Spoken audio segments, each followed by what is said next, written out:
Wednesday, June the 25th. Lake level is right about 917 and maybe an inch or two above that. It's been pretty consistent. Water temperature is 80 to 83 degrees. It depends where you're at. Fishing's getting, it's getting real consistent. The fish are starting to get into their summertime patterns, which should, a lot of the same patterns should hold out now for the next couple months. It depends where you're at, and even if you're down lake, in the clear water, there's probably more, we're catching more numbers of fish on drop shots. But in them same areas, you can also catch some better fish on football jigs or wobble heads. But the numbers of fish coming on the drop shots in the clear water, and what type of stuff we're fishing with them, we're fishing a lot of the main lake kind of gravel points. They got channels to come up against them or roll-offs on one side or the other. And the fish early, they'll be anywhere from 22 to 25 foot deep. And we're catching some out as deep as, 48 to 50 foot once the sun gets up. It seems like the bite gets a little better, probably from about 7 o'clock on when the sun gets up. Seems to be biting real good in the morning, then it tapers off and you got to start working for them. Now, some of the fish are suspended, some of them are right off bottom.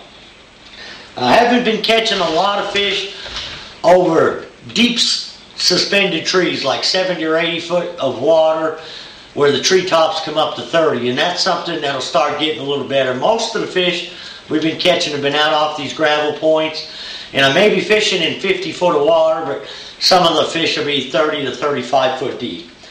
And been using a chomper's worm, kind of brown purple laminated. The chomper's plum worm is working real well.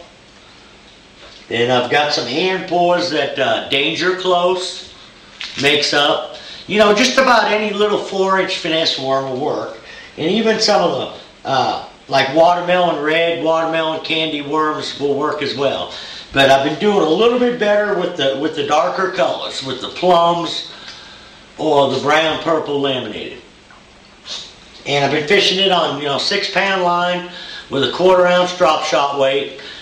And a lot of the key is for these fish, a lot of these fish will come up to feed, so you don't want to keep the bait too high. A lot of times I go down to the bottom, come up a couple cranks, but if I start seeing fish suspended, what I'll actually do is I'll mark my line with a black Sharpie about 25 foot, and even though some of the fish are in 30 or 35, as clear as the water is, they'll come up for it.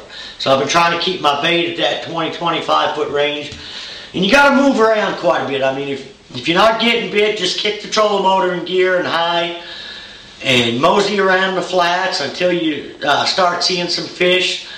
Then just drop down to them. It seems like I don't let the grass grow under my feet. If I'm not getting bit 10 or 15 minutes, I'm moving around on the flat quite a bit, checking the edges where it rolls off and go all the way out to the point right before it drops off into deep water. Now, another thing you can try in the same areas, and what we're trying to key on in some of these same areas that may have brush piles, you can throw a football jig or a Carolina rig, or even like a Zoom Magnum finesse worm on a wobble head. Now, you won't get as many bites, but most of the fish we're catching on a drop shot are Kentuckies. If you pick up like a wobble head jig, like a biffle hard head, this is a pig stick or a pig rig, and you can rig up whatever kind of bait you want on it. I've been throwing either a Zoom Magnum finesse worm, or up in the river, I'll show you here in a minute, I've been throwing a big worm on it.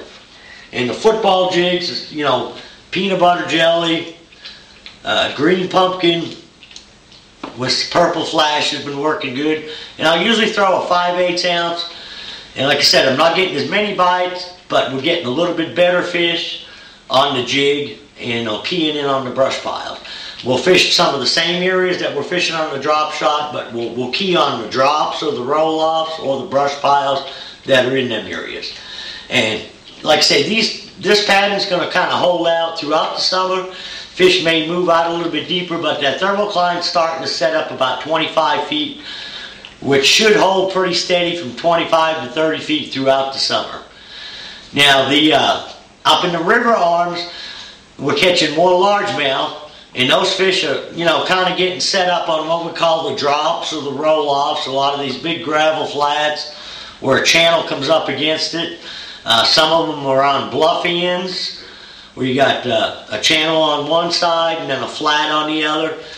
And we're not getting a lot of bites in one area. You know, you might get 2 or 3, and it's the same case. You know, you got to move around quite a bit. Now, what I'm doing up there, I'm using the same football jigs, a green pumpkin purple, maybe a watermelon candy, in a 5/8 or 3/4 ounce. If you throw it on spinning gear, you want to throw it on, you know, probably a 3/8 ounce. But on the wobble head, and then also I'm throwing a big shaky head. This is a 5/8 ounce shaky head. And this is kind of like the wobble head. You can throw whatever bait you want on it. And up there I've been using on a Carolina, if I'm throwing a Carolina rig, I'm using a baby brush hog. I'm using a 9-inch worm, either in a red shad or a plum, or this one here is a blue fleck.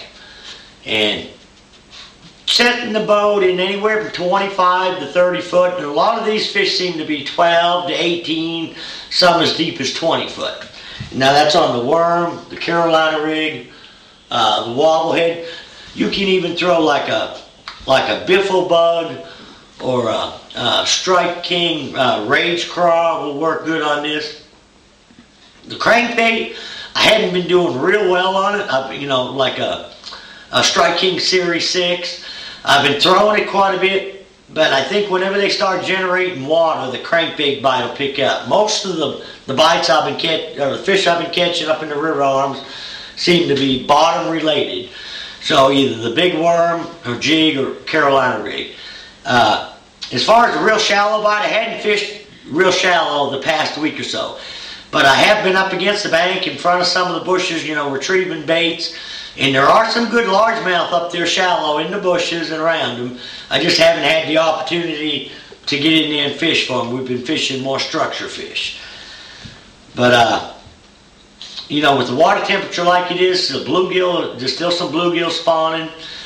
There's been a little bit of a topwater bite. Some of that has been real shallow, and it's been mainly largemouth. I haven't been able to get, you know, too many deep water, topwater fish, like fish that are suspended over trees. I've been keeping a topwater bait rigged up at all times in case I see some fish busted. Now we are starting to see some white bass. We're actually catching some of them in some of the areas that we're drop shotting. There's some, you know, the whites are mixed in with the Kentuckys. So every once in a while I'll have a spoon tied on as well. Every once in a while I'll try some of them whites.